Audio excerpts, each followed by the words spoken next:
Okay so previous class में हम लोगों ने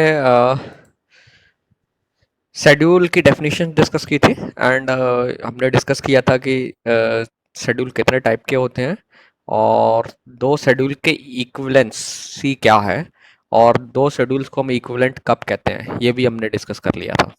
ओके सो नाउ आज हम लोग सीरियलाइजेबिलिटी की जो डेफिनेशंस हैं कितने टाइप की सीरियलाइजेबिलिटी है और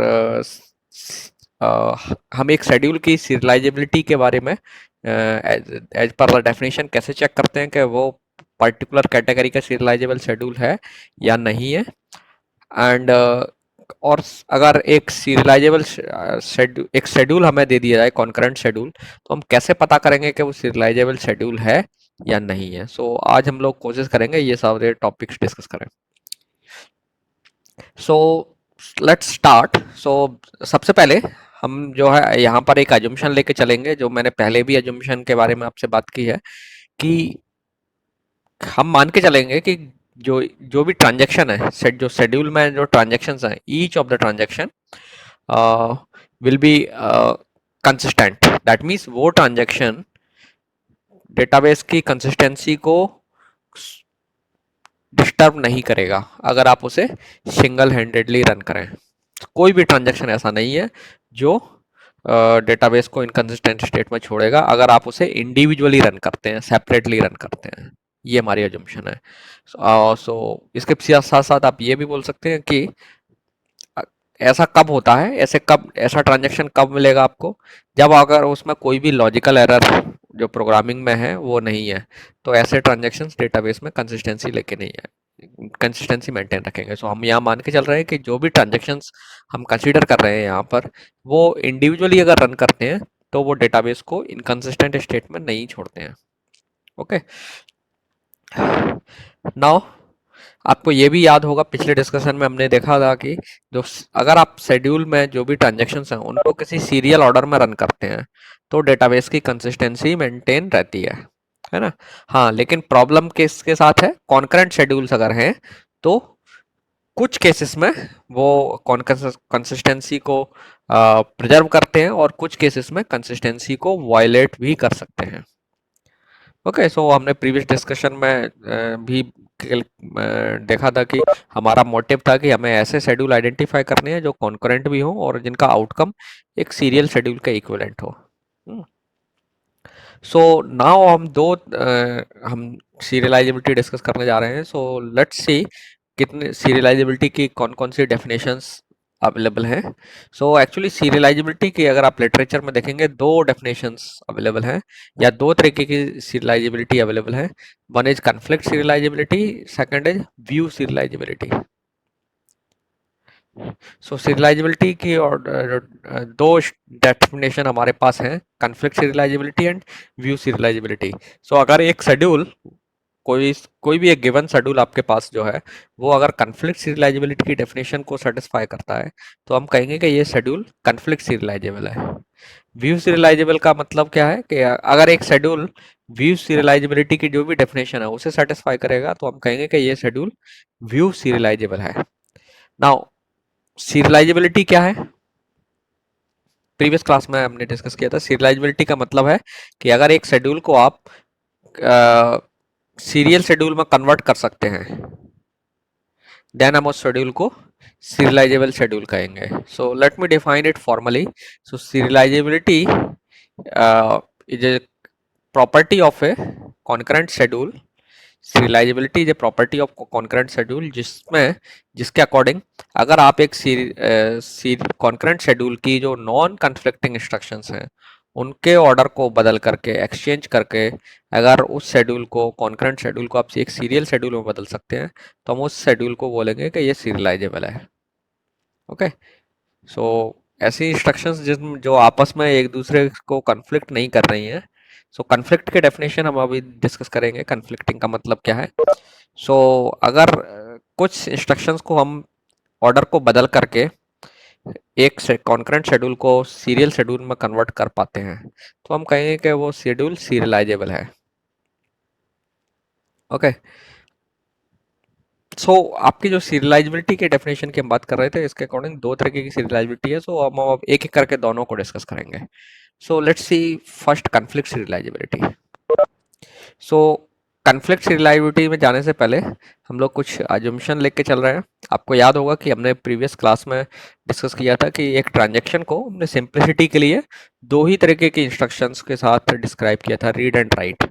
एंड कुछ हमने टेम्परेरी अरिथमेटिक टाइप इंस्ट्रक्शन भी अपनी ट्रांजैक्शन के डेफिनेशन में यूज की हैं, आपने प्रीवियस एग्जांपल्स में देखा है। लेकिन आपको याद रखना है कि हमेशा केवल इतनी ही टाइप की इंस्ट्रक्शन एक ट्रांजैक्शन में नहीं होती हैं।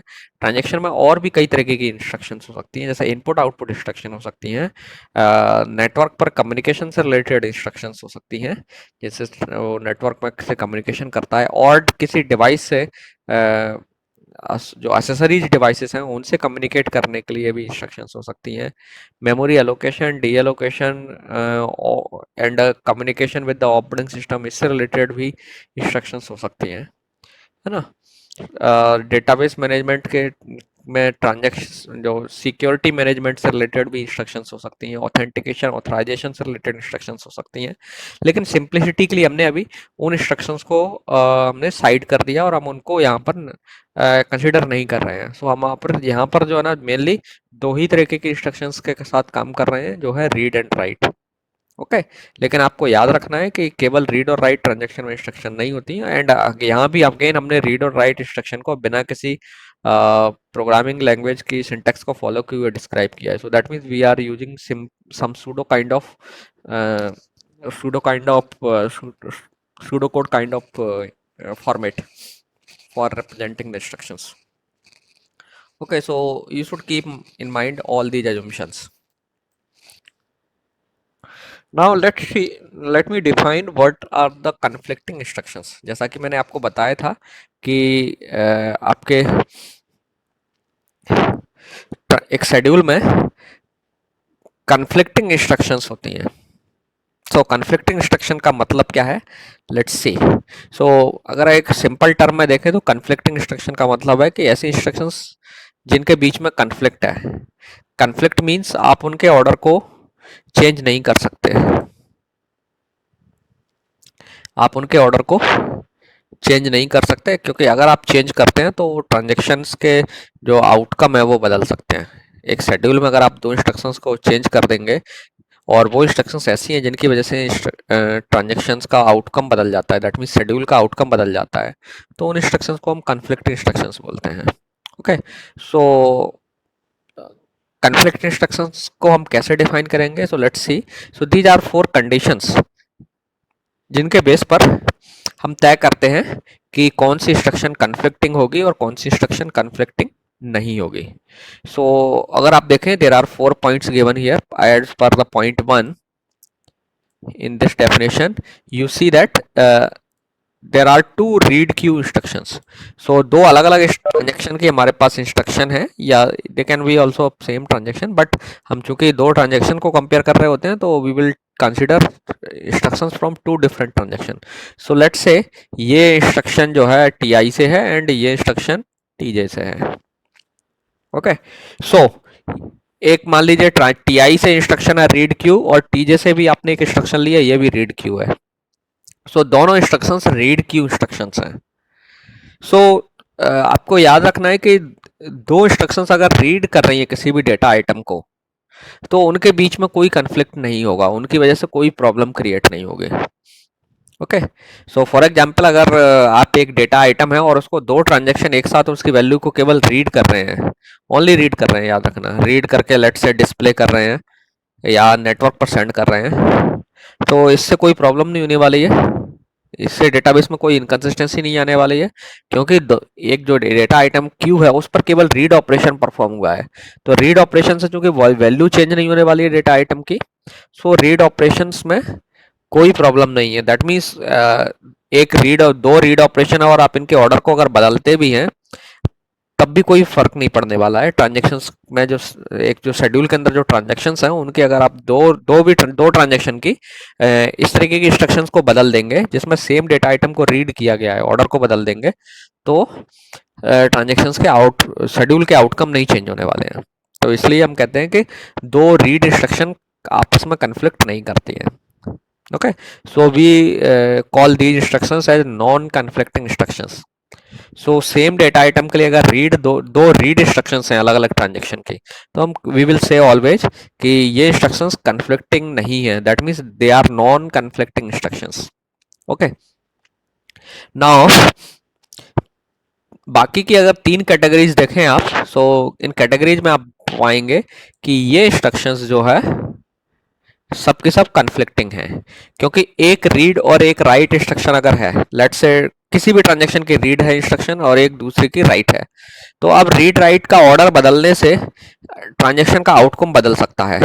फॉर एग्जांपल, अगर मान लीजिए ट्रांजेक्शन T1 किसी डेटा आइटम Q की वैल्यू रीड कर रहा है, ओके, और रीड करने के बाद T2 उसको चेंज कर दे रहा है, तो इस केस में जो आउटपुट है, नाउ कंसीडर करिए इस इंस्ट्रक्शन का हम ऑर्डर बदल दें, नाउ दूसरे ट्रांजेक्शन को राइट करने की परमिशन दे दें, एंड देन पहले वाले को बाद में राइट करने के बाद रीड करने की परमिशन दें, तो अब आप देखेंगे जो रीड करने वाला ट्रांजेक्शन था ये डिफरेंट वैल्यू रीड कर रहा होगा। So let's take the example here so that you will be able to understand.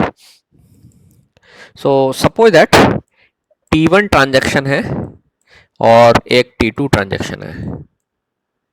T1 transaction ने किया रीड A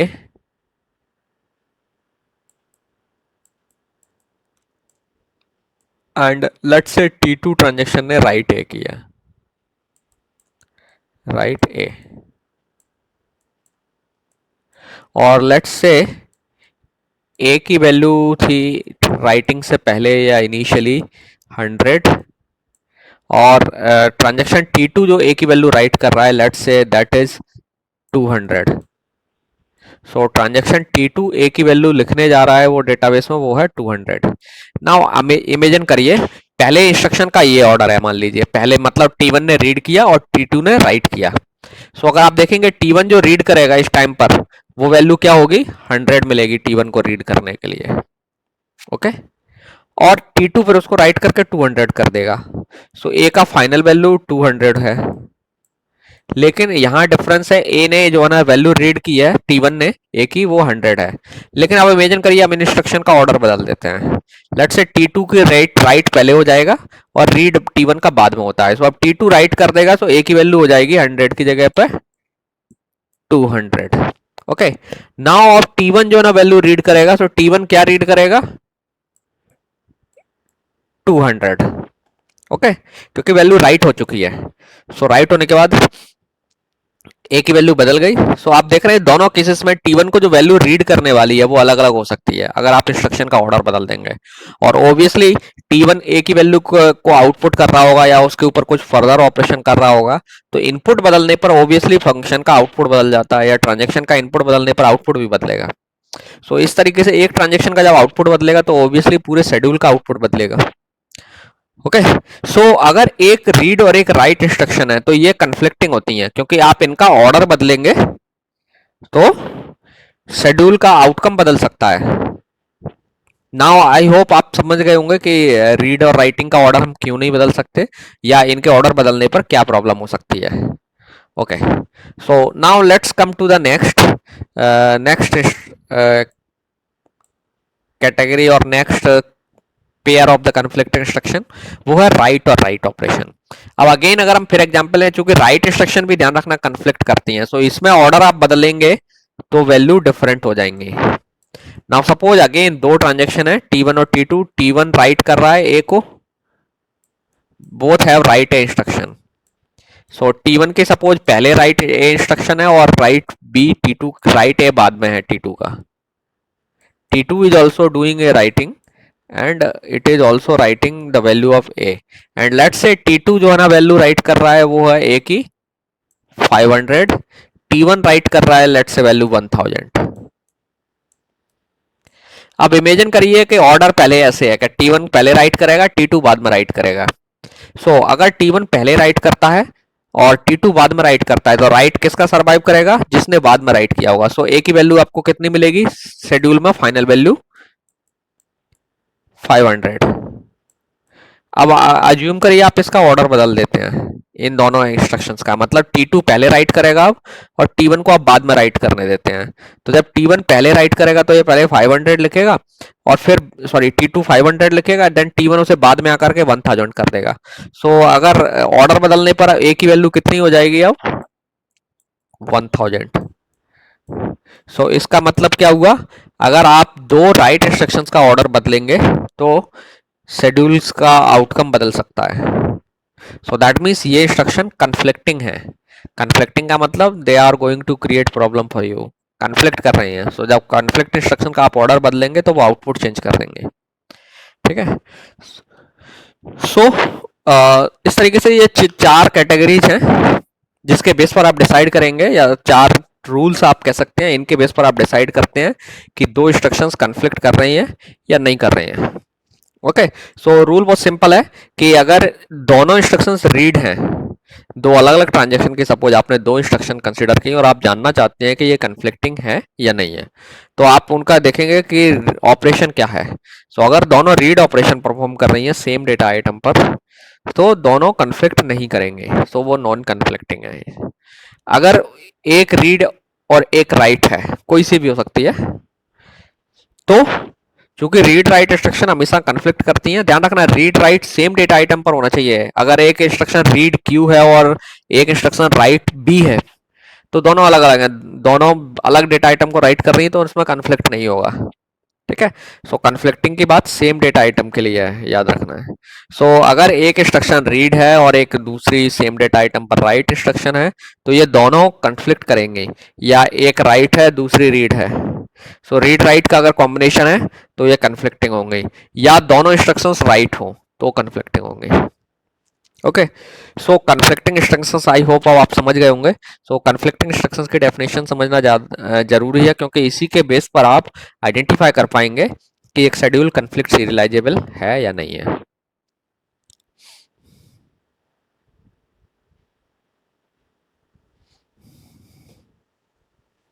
सो नाउ अब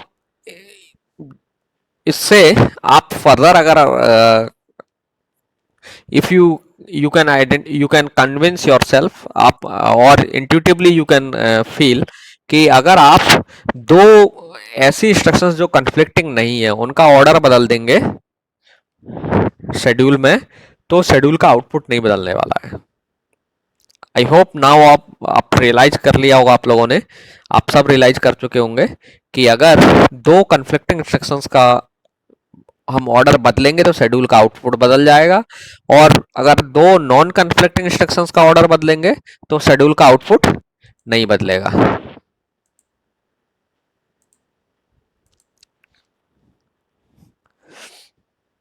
okay, so this was the definition of conflicting instructions and non-conflicting instructions. Now let's move to the next slide.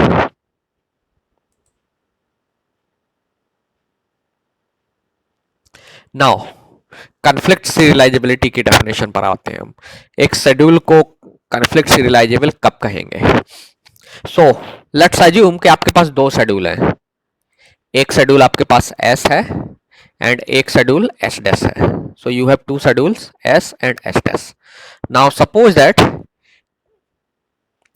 आप जो schedule S है, इस schedule को S को S dash में ट्रांसफॉर्म कर दें। कैसे? बाय जस्ट एक्सचेंजिंग या changing the order of non conflicting instructions. ध्यान से सुनिए फिर से, अगर आप एक शेड्यूल एस को एस डैश में कन्वर्ट कर दें, किस तरीके से, कैसे?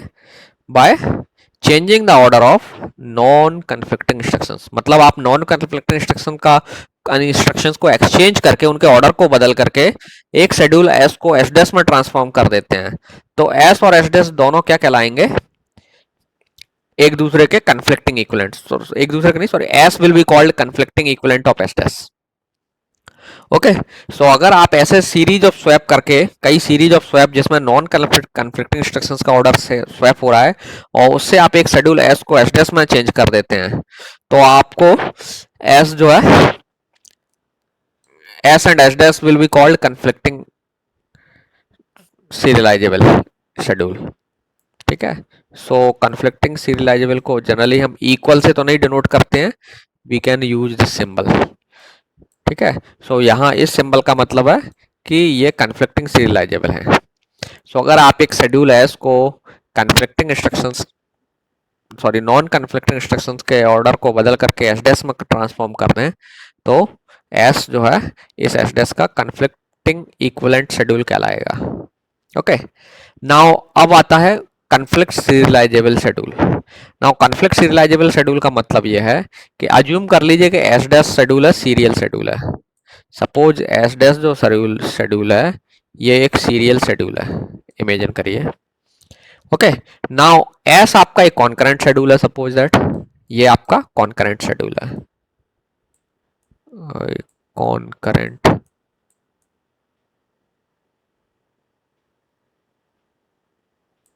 सो एस आपका कॉन्करेंट शेड्यूल हो गया। नाउ अगर आप एस की नॉन एस और एस में जितनी भी नॉन कन्फ्लिक्टिंग इंस्ट्रक्शंस हैं उनके ऑर्डर को बदल करके शेड्यूल एस को एस डैश में ट्रांसफॉर्म कर दें, एस डैश में चेंज कर दें, देन हम शेड्यूल एस और एस डैश को कहेंगे कि ये कन्फ्लिक्ट सीरियलाइजेबल शेड्यूल है। ठीक है, कन्फ्लिक्ट सीरियलाइजेबल का मतलब क्या हो गया कि कन्फ्लिक्टिंग इंस्ट्रक्शंस जो नॉन कन्फ्लिक्टिंग इंस्ट्रक्शंस थी उनके ऑर्डर को बदल के हमने शेड्यूल एस को एस डैश में बदल दिया। ओके, और एस डैश सीरियल शेड्यूल है तो एस को हम अब कहेंगे एस जो है कन्फ्लिक्ट सीरियलाइजेबल शेड्यूल है, मतलब एस को हम कन्फ्लिक्टिंग इंस्ट्रक्शंस के ऑर्डर को बदल करके एक सीरियल शेड्यूल में ट्रांसफॉर्म कर सकते हैं। तो सीरियलाइजेबल का मतलब है कि S can be transformed into, मतलब एक concurrent schedule S can be transformed into A serial schedule S dash. Again let me define again conflict serialisable schedule. तो शेड्यूल एस सपोज आपके पास है जो कि एक कॉन्करेंट शेड्यूल है। ओके, और एक शेड्यूल एस डैश है आपके पास जो कि सीरियल शेड्यूल है। ओके, नाउ अगर आप इस कॉन्करेंट शेड्यूल एस को नॉन कन्फ्लिक्टिंग इंस्ट्रक्शंस के ऑर्डर बदल करके एस डैश में ट्रांसफॉर्म कर लें तो आप कह सकते हैं एस को कि एस, आप ये के बोल सकते हैं कि एस कन्फ्लिक्ट सीरियलाइजेबल शेड्यूल है। ठीक है, और एस जो है एस डैश का कन्फ्लिक्टिंग इक्विवेलेंट है। ठीक है, so this is the conflict serialisability. Okay, so conflict serialisability की डेफिनेशन का समरी क्या है कि आप एक कॉन्करेंट शेड्यूल को कन्फ्लिक्टिंग नॉन कन्फ्लिक्टिंग इंस्ट्रक्शंस का ऑर्डर बदल के एक सीरियल शेड्यूल में कन्वर्ट कर लें तो वो कॉन्करेंट शेड्यूल कन्फ्लिक्ट सीरियलाइजेबल कहलाएगा। नाउ कन्फ्लिक्ट सीरियलाइजेबिलिटी का फायदा क्या है या बेनिफिट क्या है? So actually it has been established कि अगर आपका एक शेड्यूल कन्फ्लिक्ट सीरियलाइजेबल है तो अगर आप इसे रन करेंगे, कॉन्करेंट शेड्यूल है एक्चुअली इसमें, तो कॉन्करेंट शेड्यूल है और कन्फ्लिक्ट सीरियलाइजेबल तो है, लेकिन अगर ये कॉन्फ्लिक्ट सीरियलाइजेबल है तो हम इसे एग्जीक्यूट करेंगे तो हमारा डेटाबेस हमेशा कंसिस्टेंट स्टेट में रहेगा, क्योंकि कॉन्फ्लिक्ट सीरियलाइजेबल की डेफिनेशन ही कहती है कि ये कॉन्करेंट शेड्यूल, एक कोई कॉन्करेंट शेड्यूल जो कॉन्फ्लिक्ट सीरियलाइजेबल है वो एक पैरेलल शेड्यूल के एक सीरियल शेड्यूल के इक्विवेलेंट होता है, तो इसलिए उसका आउटकम एक सीरियल शेड्यूल के जैसा है। तो इसलिए आप कॉन्फ्लिक्ट सीरियलाइजेबल शेड्यूल को आसानी से एग्जीक्यूट कर सकते हैं डेटाबेस के ऊपर, क्योंकि वो पैरेलल भी है और उसका आउटकम एक सीरियल शेड्यूल के जैसा है। तो ऐसे शेड्यूल्स को रन करना सेफ है। ठीक है, सो कॉन्फ्लिक्ट सीरियलाइजेबल शेड्यूल अगर है आपके पास, आप जनरेट कर पा रहे हैं, तो आप इस शेड्यूल को आसानी बिना किसी प्रॉब्लम के डेटाबेस के ऊपर रन कर सकते हैं और आपका इससे कंसिस्टेंसी भी बची रहेगी और कॉन्करेंसी का बेनिफिट भी मिलेगा। ये शेड्यूल हमारे डिजायरेबल शेड्यूल्स हैं, हम हमेशा चाहेंगे कि हम कॉन्फ्लिक्ट सीरियलाइजेबल शेड्यूल जनरेट कर पाए। नाउ अब अगेन कॉन्फ्लिक्ट सीरियलाइजेबिलिटी तो सपोज हमने डिटेक्ट कर ली और हमने ये भी पता कर लिया कि कॉन्फ्लिक्ट सीरियलाइजेबल शेड्यूल अगर आप एग्जीक्यूट करोगे तो आपको कॉन्करेंसी का बेनिफिट मिल गया और डेटाबेस भी कंसिस्टेंट स्टेट में रहेगा। लेकिन क्वेश्चन आता है कि क्या ऐसे शेड्यूल एग्जीक्यूट करना प्रैक्टिकल है? क्या ऐसा पॉसिबल है कि हमें ऐसे शेड्यूल्स एक फाइनाइट एल्गोरिथम, एक पॉलिनोमियल टाइम एल्गोरिथम की मदद से जनरेट कर पाएंगे, या कोई प्रोटोकॉल जो पॉलिनोमियल टाइम में रन करता है उसकी मदद से ये शेड्यूल जनरेट कर पाएंगे? अगर जनरेट कर पाएंगे तो ठीक है, अगर नहीं कर पाते हैं किसी वजह से ऐसे शेड्यूल को हम जनरेट, तो दैट मीन्स फिर हमारा ऐसे शेड्यूल्स के होने का कोई फायदा नहीं है, क्योंकि जब उनको जनरेट करने में जो एल्गोरिथम उसकी टाइम कॉम्प्लेक्सिटी बहुत ज़्यादा है, तो फिर हमारा जो परफॉर्मेंस बेनिफिट है जो हम अचीव करना चाह रहे थे वो इनसिग्निफिकेंट हो जाएगा। We will not get any performance benefit, क्योंकि दूसरी कॉस्ट जो हम इम्पोज हो जाएगी अलग से, वो है कि ऐसे शेड्यूल को जनरेट करने के लिए भी जो ओवरहेड है वो ज़्यादा होगा। ओके, सो हमारा हम ये चाहते हैं कि जो कॉन्फ्लिक्ट सीरियलाइजेबल शेड्यूल जनरेट करने के लिए जो भी एल्गोरिथम या प्रोटोकॉल हो वो एफिशिएंट हो और पॉलिनोमियल टाइम हो। सो क्या ऐसा पॉसिबल है? सो इस क्वेश्चन का आंसर कुछ ही देर में हम लोग देंगे, पर पहुंचेंगे।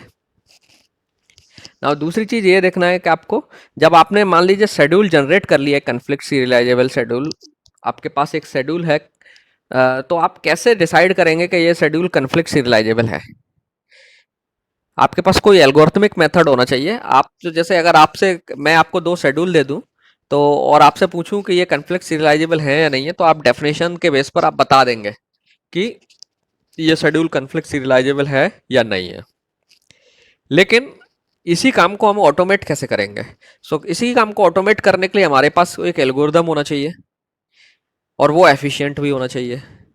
अगर एक शेड्यूल आपको जो कॉन्करेंट शेड्यूल दिया है और आप उसे जानना चाहते हैं कि कॉन्फ्लिक्ट सीरियलाइजेबल है या नहीं है, तो उसके लिए आपके पास एल्गोरिदम होना चाहिए और that should be efficient one, क्योंकि तभी आप एक प्रैक्टिकल टाइम में ही एक फीजिबल अमाउंट ऑफ टाइम में आप डिसाइड कर पाएंगे कि ये शेड्यूल एग्जीक्यूट किया जाना चाहिए या नहीं किया जाना चाहिए। क्योंकि जब तक आप श्योर नहीं होंगे वो शेड्यूल कॉन्फ्लिक्ट सीरियलाइजेबल है, तब तक आप कैसे मानेंगे कि इसे एग्जीक्यूट करना सेफ होगा। ओके, अभी तक कोई क्वेश्चन किसी का? Anybody have question? No, then आगे बढ़ते हैं, चलिए। सर वो उसमें बताएं नॉन कॉन्फ्लिक्टिंग इंस्ट्रक्शन जो बोले उसका मतलब समझ में नहीं आया। नॉन कन्फ्लिक्टिंग इंस्ट्रक्शन का मतलब है जो सिंपल टर्म में देखें तो जो कन्फ्लिक्ट नहीं करती हैं।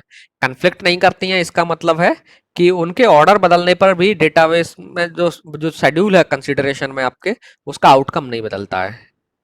ऐसी इंस्ट्रक्शंस को हम बोलेंगे कि ये नॉन कन्फ्लिक्टिंग है अगर उनके ऑर्डर को बदलने पे आउटकम नहीं बदले।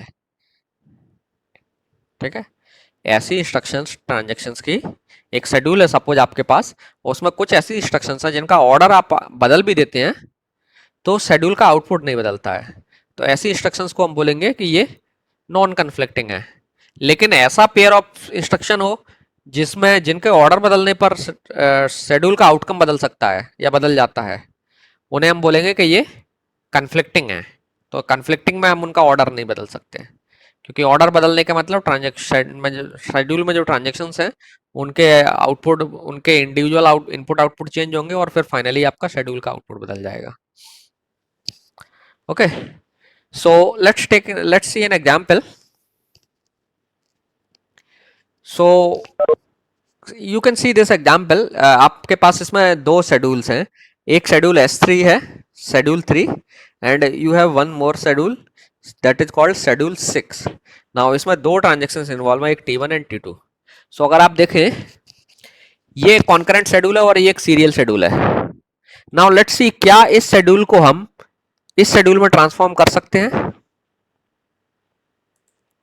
अगर हम इस शेड्यूल को इसमें ट्रांसफॉर्म कर दें 6 में, शेड्यूल 3 को शेड्यूल 6 में, और ट्रांसफॉर्म करने के लिए हमें क्या करना है, जो कन्फ्लिक्ट नॉन कन्फ्लिक्टिंग इंस्ट्रक्शंस हैं उनका ऑर्डर बदलना है। केवल कन्फ्लिक्टिंग का तो हम ऑर्डर नहीं बदल सकते, हमें केवल नॉन कन्फ्लिक्टिंग इंस्ट्रक्शंस का ऑर्डर बदलना है। अगर आप ऑर्डर बदल करके 3 को शेड्यूल 6 में बदल देते हैं, दैट मीन्स ये शेड्यूल फिर कन्फ्लिक्टिंग इक्विवेलेंट होंगे और जो आपका शेड्यूल 3 है वो कन्फ्लिक्ट सीरियलाइजेबल कहलाएगा। सो let's see.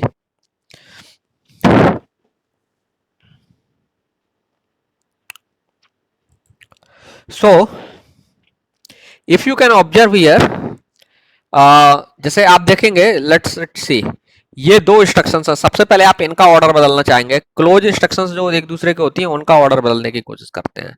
So consider this pair of instructions, ये दो इंस्ट्रक्शंस, एक T1 की ये राइट है और ये रीड है। आपको मालूम है जो कन्फ्लिक्टिंग की डेफिनेशन हमने देखी थी उसके अकॉर्डिंग, अगर सेम डेटा आइटम हो, that mean same data item है A, और इनमें से एक रीड एक राइट हो, कोई सी भी रीड राइट हो, तो हम ये इंस्ट्रक्शंस को कन्फ्लिक्टिंग इंस्ट्रक्शन बोलते हैं।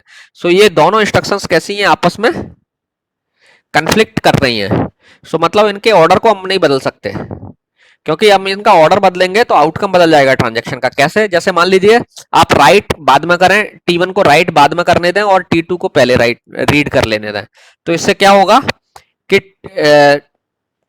पहले टी इस केस में जो जो अभी करंट एग्जांपल है, इस केस में T2 क्या रीड कर रहा है, जो T1 ने लिखा है।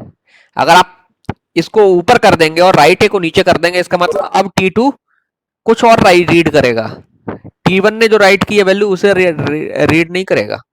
ठीक है, सो दैट मीन्स जब रीड राइट बदल इनपुट्स बदल जा रहे हैं ट्रांजैक्शन के, तो ऑब्वियसली आउटपुट चेंज हो सकते हैं, है ना। नेसेसरी नहीं है, लेकिन मोस्ट कई बार हाई चांसेस है कि आउटपुट चेंज हो सकते हैं। सो हम इन इंस्ट्रक्शंस को बोलते हैं कि ये कन्फ्लिक्टिंग है, तो हम इनके ऑर्डर को नहीं बदल सकते।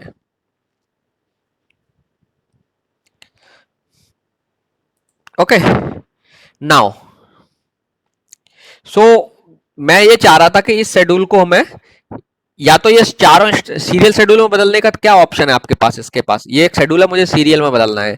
तो एक तो सीरियल शेड्यूल में ये हो सकता है कि मैं T1 को पहले एग्जीक्यूट करा लूं और T2 को बाद में एग्जीक्यूट कराऊं, दिस इज वन वे। दूसरा ऑप्शन मेरे पास है कि मैं T2 को पहले एग्जीक्यूट कराऊं, मतलब T2 की सारी इंस्ट्रक्शंस को मैं पहले ऊपर शिफ्ट कर दूं और T1 की बाद में शिफ्ट कर दूं, मतलब जब राइट बी आएगा उसके बाद रीड ए आना चाहिए।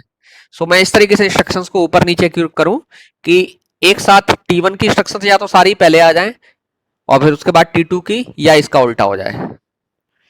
सो आप देख रहे हैं कि मैं कोशिश, अगर आप कोशिश करें या आप सोच रहे हो कि लेट्स से कि T2 की इंस्ट्रक्शंस को ऊपर ले जाएं हम, दैट मीन्स पहले मुझे इन दोनों के ऑर्डर बदलने पड़ेंगे। दैट मीन्स रीड ए को ऊपर करना पड़ेगा, राइट ए को नीचे करना पड़ेगा, और ये एक एक करके करना है। लेकिन आपको मालूम है ये दोनों कन्फ्लिक्टिंग है, सो मैं इनका ऑर्डर नहीं बदल सकता। इसका मतलब रीड ए राइट ए की के आगे नहीं जा सकती, मतलब इसकी जगह नहीं ले सकती। ऐसा नहीं कर सकता कि राइट ए को मैं एक पोजीशन नीचे खिसका दूं और रीड ए को एक पोजीशन ऊपर कर दूं टाइम लाइन में। ओके, क्योंकि ये कन्फ्लिक्टिंग है। सो इसका मतलब ये हुआ कि मैं T2 को पहले एग्जीक्यूट नहीं कर सकता, क्योंकि T2 की इंस्ट्रक्शन ऊपर जा ही नहीं सकती, इसकी वजह से ये कन्फ्लिक्टिंग है इस दोनों के बीच में। नाउ अब क्या हम ऐसा कर सकते हैं, क्या T2 की सारी इंस्ट्रक्शंस को नीचे ले आए, दैट मीन्स इनके बाद ले आए, और इनके बाद लाने का मतलब इनको थोड़ा ऊपर करना पड़ेगा टाइमलाइन में। सो इसके लिए हमें क्या देखना पड़ेगा पहले, पहले इन दोनों इंस्ट्रक्शंस को देखना पड़ेगा मुझे, क्या मैं इनका ऑर्डर बदल सकता हूं क्या। सॉरी, इनको तो मैं ये ऊपर नहीं लाना है हमको, ये वाली इंस्ट्रक्शंस मुझे ऊपर ले जाना है, ये दोनों इंस्ट्रक्शंस को, और ये दोनों इंस्ट्रक्शंस का मैं ऑर्डर बदल दूं, मतलब ये दोनों इंस्ट्रक्शंस यहां से मूव करके यहां चली जाए, राइट ए के इमीडिएटली बाद आ जाए और ये राइट बी के बाद आ जाए, ये इंस्ट्रक्शन मूव करके नीचे आ जाए। पहले मैं इन दोनों का ऑर्डर देखूंगा कि ये ऑर्डर बदल सकता हूं कि मैं इन दोनों का। Let me remove the notation. What I want to do, मैं रीड बी और ये राइट बी दोनों को ऊपर ले जाना चाहता हूं, यहां पर राइट ए के इमीडिएटली बाद में, इस पॉइंट ऑफ टाइम पर, यहाँ जो भी टाइम है t equal to T dash जो भी टाइम है, मैं t equal to T dash पर इसे इन दोनों को एग्जीक्यूट कराना चाहता हूँ, और इन दोनों के एग्जीक्यूट होने के बाद ये दोनों इंस्ट्रक्शन मैं रन करना चाहता हूँ। पहले मुझे देखना पड़ेगा, ये दोनों कंजिक्यूटिव इंस्ट्रक्शंस हैं, तो पहले मैं देखूंगा क्या ये कन्फ्लिक्ट कर रही है क्या। ये कन्फ्लिक्ट कर रही है क्या नहीं कर रही है, आप देखेंगे तो उसके लिए पहले जरूरत होती है डेटा आइटम मैच करना चाहिए। डेटा आइटम मैच कर रहा होता है तब हम आगे चेक करते हैं कि एक रीड राइट है कि नहीं है। जो आप देख सकते हैं यहाँ रीड राइट तो है, एक रीड है एक राइट है, लेकिन आप इससे ये नहीं बोल सकते कि ये कन्फ्लिक्टिंग है। क्यों नहीं बोल सकते, क्योंकि दोनों के डेटा आइटम अलग अलग हैं। आप इसका ऑर्डर बदल सकते हैं। That means read B write A जिस जगह पर एग्जीक्यूट हो रही थी यहां एग्जीक्यूट हो सकती है, राइट ए नीचे आ जाएगा। ठीक है, अब अज्यूम कर लीजिए रीड बी आपकी यहां पर आ गई इस पॉइंट ऑफ टाइम पर। अब हमें देखना है कि मुझे इस रीड बी को रीड ए के ऊपर ले जाना है, तो क्या ले जा सकते हैं। आप देख सकते हैं दोनों रीड रीड इंस्ट्रक्शन है और अलग अलग डेटा आइटम पर है। सेम डेटा आइटम पर रीड कंफ्लिक्ट नहीं करता है, तो अलग अलग पर भी कंफ्लिक्ट नहीं करेगा।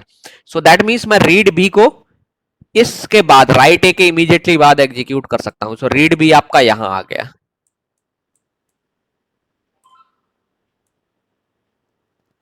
ठीक है। So let me remove the notation and then, so that means मैं अब रीड बी को यहां ला सकता हूं।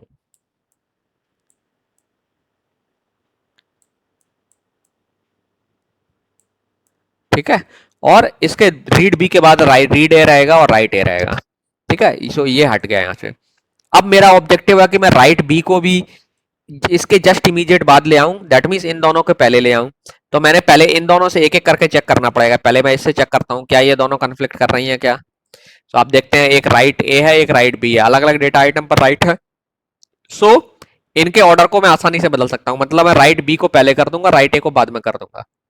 सो अज्यूम कर लीजिए राइट बी इसके ऊपर आ गया राइट ए के। अब मुझे देखना है राइट बी और रीड ए में कंफ्लिक्ट हो रहा है क्या। तो आप देखेंगे दोनों अलग अलग डेटा आइटम की इंस्ट्रक्शंस हैं, रीड और राइट तो हैं लेकिन कंफ्लिक्ट नहीं होगा।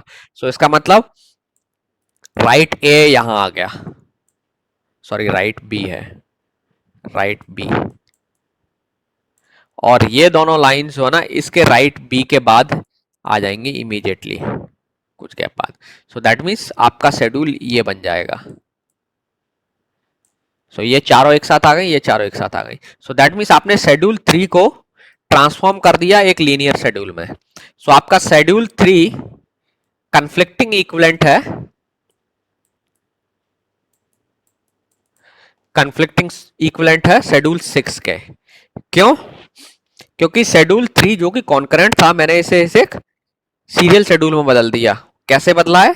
Bye just exchanging the order of non conflicting instructions.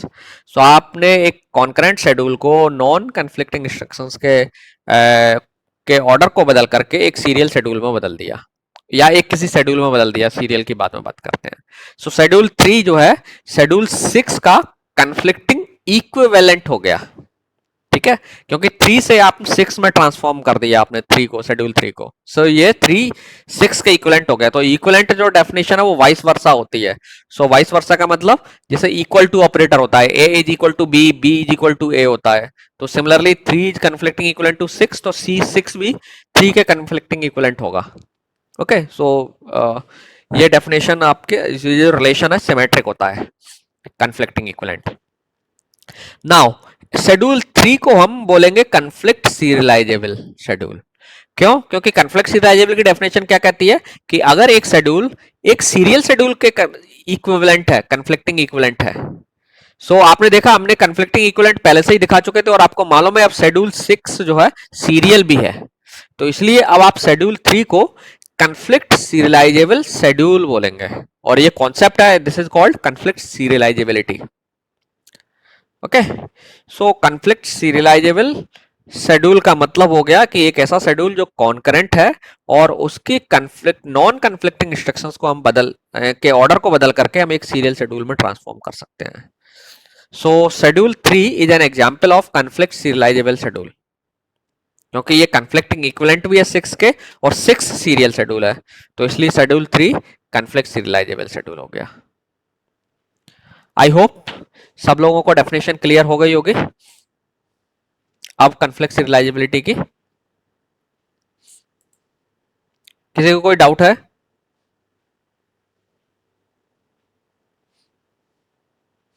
Okay, चलिए कोई नहीं। So now see and let's see another example. अब आप देखिएगा एक और शेड्यूल आपके पास है।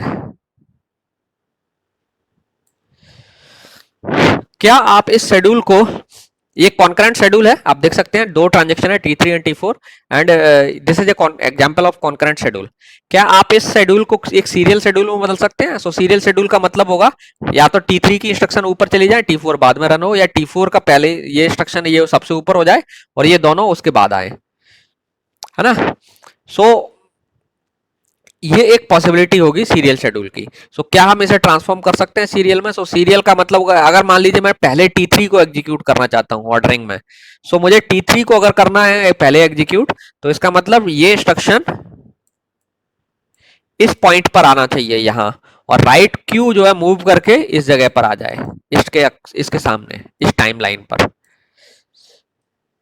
तो ऐसा करने के लिए मुझे देखना पड़ेगा कि ये कन्फ्लिक्ट करती हैं कि नहीं। सो आप देखेंगे ये दोनों कन्फ्लिक्ट करती हैं, इसका मतलब इनका ऑर्डर नहीं बदल सकता। दैट मीन्स मैं इसे ऊपर ला करके इसे नीचे नहीं कर सकता।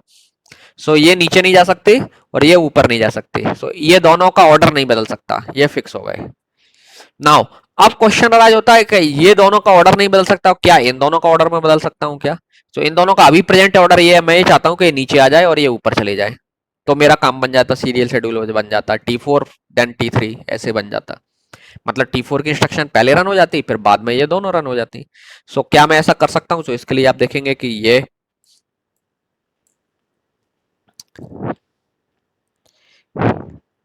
क्या है, ये कन्फ्लिक्टिंग इक्विवेलेंट है या नहीं है?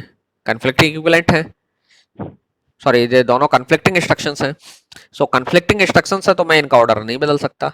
सो दैट मीन्स मेरे पास कोई तरीका नहीं है इस शेड्यूल को एक सीरियल शेड्यूल में बदलने का, क्योंकि मैं इन दोनों का ऑर्डर, मैं अगर इसको ऊपर ले जाना चाहूं तो नहीं ले जा सकता, इसको नीचे भी नहीं ला सकता। सो दैट मीन्स ये शेड्यूल जो है कन्फ्लिक्टिंग नॉन कन्फ्लिक्टिंग इंस्ट्रक्शन के ऑर्डर को बदल के सीरियल शेड्यूल में नहीं बदला जा सकता। सो ये शेड्यूल कन्फ्लिक्टिंग सीरियलाइजेबल शेड्यूल नहीं है। ठीक है, ये शेड्यूल कन्फ्लिक्टिंग सीरियलाइजेबल शेड्यूल नहीं है। नाउ ये तो हुआ कि आप इंस्ट्रक्शंस को ऑब्जर्व करके एज ए ह्यूमन बीइंग जो है देख सकते हैं कि एक शेड्यूल कन्फ्लिक्ट सीरियलाइजेबल है या नहीं है। लेकिन इसे हम एल्गोरिथमेटिकली कैसे करेंगे? सो एल्गोरिथमेटिकली करने के लिए आपको एक मैकेनिज्म चाहिए। सो अभी हम सीरियलाइजेबिलिटी पर बाद में आएंगे। नाउ सीरियलाइजेबिलिटी की टेस्टिंग के लिए हम जनरली एक ग्राफ के थ्रू कर सकते हैं। सो कन्फ्लिक्ट सीरियलाइजेबिलिटी की अगर टेस्टिंग आपको करना हो तो इसके लिए आसान एक अच्छी एल्गोरिथम अवेलेबल है, एफिशिएंट एल्गोरिथम अवेलेबल है, polynomial time you can say. और उससे आप एक शेड्यूल आपको दे दिया जाए तो आप उसके लिए एक प्रेसिडेंस ग्राफ बना करके उस ग्राफ की मदद से बता सकते हैं कि ये शेड्यूल जो आपको दिया गया है कॉन्करेंट शेड्यूल, ये कन्फ्लिक्ट सीरियलाइजेबल होगा या नहीं होगा। सो आप उस शेड्यूल के बारे में कंफर्म कर सकते हैं इजीली एक एल्गोरिथम रन करके कि ये सीरियलाइजेबल है या नहीं है। और सीरियलाइजेबल है तो आपका काम बन जाएगा, नहीं है तो आप कोई दूसरा शेड्यूल जनरेट करिए फिर। इसमें आपकी जब भी सीरियलाइजेबल शेड्यूल आपको जनरेट करना होगा तो दो स्टेप होंगे, पहले एक शेड्यूल जनरेट करो कॉन्करेंट और फिर देखो कि ये कन्फ्लिक्ट सीरियलाइजेबल है या नहीं है ना? नहीं तो फिर दूसरा शेड्यूल जनरेट करके देखो, फिर उसमें चेक करो कि ये कन्फ्लिक्ट सीरियलाइजेबल है या नहीं है। ये this is one idea I am discussing, जरूर नहीं है हम ऐसे ही करें या ऐसे ही डेटाबेसेस करते हो। So first let's see precedence graph क्या है। सो प्रेसिडेंस ग्राफ आपने ऑपरेटिंग सिस्टम में भी एक ग्राफ पढ़ा होगा, रिसोर्स एलोकेशन ग्राफ जो होता है उसी टाइप का ग्राफ है ये भी। सो प्रेसिडेंस ग्राफ एक शेड्यूल के लिए हम बनाते हैं। तो ग्राफ ओबियसली दो चीजें होती हैं ग्राफ में, vertices and edges. So precedence graph भी एक ग्राफ है, सो इसमें भी वर्टाइसेस और एजेस होंगे। नाउ लेट्स सी वर्टाइसेस जो प्रेसिडेंस ग्राफ में वो किसे इंडिकेट करती हैं। सो प्रेसिडेंस ग्राफ में वर्टाइसेस आपके ट्रांजेक्शंस को डिनोट करती हैं। So vertices represents your transaction. So for example इस ग्राफ में आप देख सकते हैं दो वर्टाइसेस हैं, एक T1 लिखा है, एक T2 लिखा है। सो दैट मींस ये T1 ट्रांजेक्शन को इंडिकेट कर रही है और ये T2 ट्रांजेक्शन को डिनोट कर रही है। Okay, now what about the edges? So आपका ये जो ग्राफ है ये डायरेक्टेड ग्राफ होता है। सो डायरेक्टेड ग्राफ में एजेस होती हैं। नाउ एज जो है एक तरीके से ट्रांजेक्शंस में डिपेंडेंसी बताती है या एक कन्फ्लिक्ट इक्विवेलेंट का ऑर्डर बताती है कि आपस में जो दो इंस्ट्रक्शंस इसमें हैं जो कन्फ्लिक्ट इक्विवेलेंट हैं और वो T1 में पहले ऑकर हो रही है, ऊपर जो कन्फ्लिक्टिंग इंस्ट्रक्शंस है T1 T2 की। सो ये एज का मतलब है T1 और T2 के बीच में एक कन्फ्लिक्टिंग इंस्ट्रक्शन है, एटलीस्ट एक है, मैनी भी हो सकती है। ठीक है, सो हम एक ही एज ड्रॉ करते हैं जनरली, मल्टी ग्राफ नहीं है, सिंपल ग्राफ है। इन दोनों के बीच में एज का मतलब है कि इन दोनों के बीच में एक कन्फ्लिक्टिंग इंस्ट्रक्शंस का पेयर है।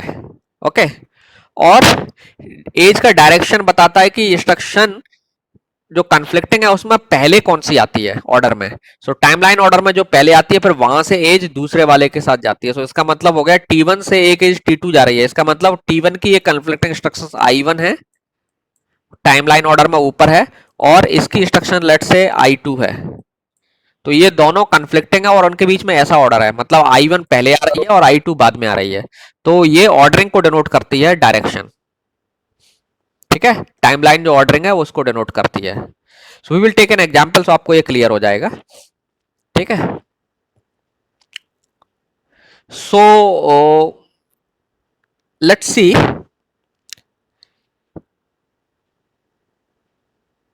जो अभी हमने एक एग्जाम्पल देखा था ये वाला, इसके लिए हम अगर एक प्रेसिडेंस ग्राफ बनाएं तो कैसे बनाएंगे?